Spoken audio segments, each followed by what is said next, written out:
বিপ্লবী নেতা ছিল একজন ওসমান হাদি। তার বিপ্লবী বক্তব্য শুনলে আমাদের দেহের শিহরণ উঠে যায়।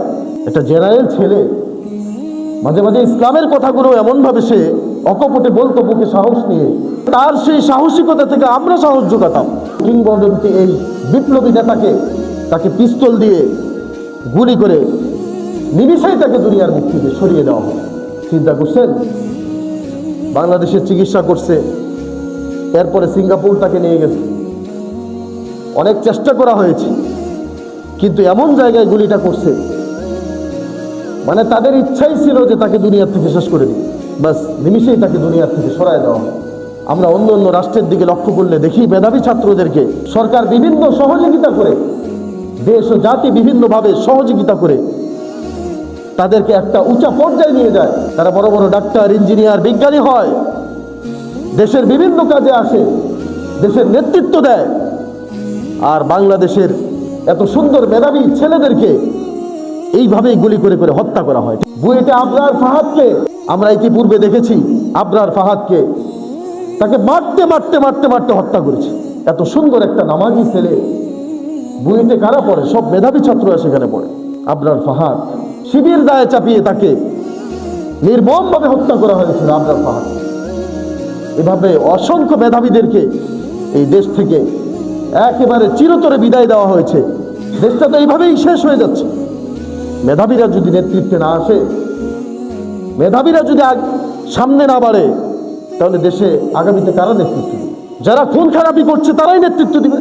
যারা হত্যা করতে পারে, মানুষ হত্যা করতে পারে, যারা খুন গুম করতে পারে, এরাই নেতৃত্ব দিবে। এটাই স্বাভাবিক। আজকে মেধাবী তরুণদেরকে এভাবে দেশ থেকে সরায় দেওয়া হচ্ছে। এটা আমাদের জন্য দুঃখজনক ব্যাপার। হাদির কাছ থেকে আমাদের অনেক কিছুই আশা ছিল। সে তরুণ প্রজন্ম, এই জাতিকে অনেক কিছুই দেওয়ার ছিল তার। অল্প সময়ের ভিতরে সে যেই প্রতিভাটা বিকাশ করেছে, তার মুখ বিস্তৃত বক্তব্য মনে হয় যেন খই ফুটতেছে মুখ থেকে, মুক্তা মণিমুক্তা যেন তার মুখ থেকে ঝরছে। তার এত সুন্দর কবিতা আবৃত্তি স্বাভাবিকভাবেই মানুষের হৃদয় নাড়া দিত, মানুষের বিবেককে জাগ্রত করত। কিন্তু আজকে এক মেধাবী তরুণকে পৃথিবী থেকে বিদায় দেওয়া, এটা আমাদের জন্য লজ্জাজনক বিষয়, দুঃখজনক বিষয়। যেই মেধাবীদেরকে সিকিউরিটি দেওয়ার কথা ছিল সরকার, যেই মেধাবীদেরকে সরকার প্রোটোকল দেওয়ার কথা ছিল, যেই মেধাবীদেরকে সরকার নিরাপত্তা দেওয়ার কথা ছিল, আজকে সেই মেধাবীদেরকে দিন দুপুরে এইভাবে হত্যা করা হচ্ছে, কিন্তু কোনো পদক্ষেপ আমরা দেখতে পাচ্ছি না। এখন পর্যন্ত আসামি খুঁজে পায় না। এই হলো অবস্থা আমাদের দেশে। তাহলে আমাদের জীবনের নিরাপত্তা কোথায়? একজন এত বড় ভাইরাল নেতার যদি এই পরিস্থিতি হয়, তা আমাদের জীবনের নিরাপত্তা কোথায়? আমরা সাধারণ মানুষ, আমাদের নিরাপত্তা কোথায়? তো এই জন্য এটা আমাদের জন্য লজ্জাজনক এবং দুঃখজনক বিষয়। আমাদেরকে সোচ্চার হওয়া উচিত এবং আমরা আমাদের জায়গা থেকে, খতিব সাহেবরা হয়তো বক্তব্য দিবেন, প্রত্যেকেই হয়তো বলবে, কিন্তু বক্তব্যের পরিশেষ আমরা যেটা দেখতে পাই যে আমাদের মিম্বর থেকে আমরা ঠিকই খুতবা দেই, ঠিকই বক্তব্য দেই, ঠিকই সরকারের কাছে আবেদন নিবেদন সবকিছুই বলি আমরা, কিন্তু পরবর্তীতে এর ব্যাপারে আর কোনো পদক্ষেপ দেখা যায় না। আরেকজন প্রধান কমিশনার, নির্বাচন কমিশনার, উনি তো বলেই ফেলছে যে এরকম দুই একটা ঘটনা ঘটেই। হাদির মৃত্যুটাকে উনি স্বাভাবিকভাবে নিয়ে নিলেন। এরকম দুই একজন যারা সংসদ নেতা হিসেবে দাঁড়াচ্ছেন, দুই একজন যদি মরে যায় তাদের কিছু আসে যায় না।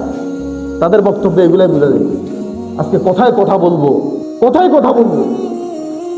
কথা বলে যদি আমি যাইতে যাইতে আমার মোটরসাইকেলে যদি আমাকে গুলি মেরে দেয়, সরকার তো বলবে, সরকারের লোকজন তো বলবে যে এরকম দুই একটা ঘটনা ঘটেই, বিচ্ছিন্ন ঘটনা এরকম দুই একটা ঘটে। এটার মানে কি? যেটা করতেছে এটার মানে কি? তার মানে আগামীতে যেন নির্বাচনটা না হয়। একটা ত্রাস সৃষ্টি করতে যাচ্ছে দেশের মানুষের ভিতরে একটা আতঙ্ক সৃষ্টি করতে যাচ্ছে। এক হাদিকে যেভাবে হত্যা করা হয়েছে, তোমরাও সতর্ক হও। ঠিক আছে, আমরাও সজাগ হইলাম, আমরাও সতর্ক হইলাম ইনশাআল্লাহ। মুসলমান কখনো মৃত্যুকে ভয় পায় না, কোন মুসলমান কখনো মৃত্যুর পরোয়া করে না। মুসলমান মৃত্যুকে আলিঙ্গন করবার জন্য অপেক্ষা করে, ঠিক কিনা? আমাদের বুকের ভিতরে শহীদি তামান্না সব সময় ঘুরপাক খায়। আমরা শহীদ হওয়ার তামান্না নিয়ে ঘুরি।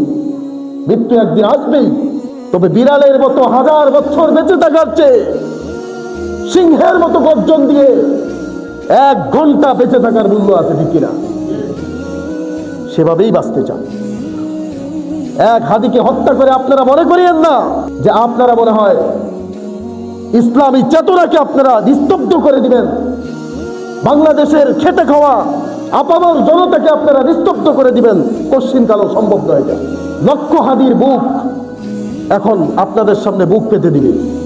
আমরা জীবন দিতে শিখেছি, যেহেতু জীবন দিতে শিখিয়েছে আমাদের পূর্বপুরুষরা, আমরা জীবন দিতে শিখেছি। এজন্য বলতে চাই, এটা জঘন্যতম অপরাধ। হত্যা এটা জঘন্যতম অপরাধ। যেই কাজটা করেছে অবশ্যই সেও কোনো না কোনো মায়ের সন্তান, কোনো না কোনো বাবার সন্তান। ব্যর্থ ওই বাপ, ব্যর্থ ওই মা যে তার সন্তানকে মানুষ করতে পারে নাই। সেটা ব্যর্থ বাবা, সে তার সন্তানকে মানুষ করতে পারে নাই। তার সন্তানকে সে সন্ত্রাস বানিয়েছে, মানুষ করতে পারে।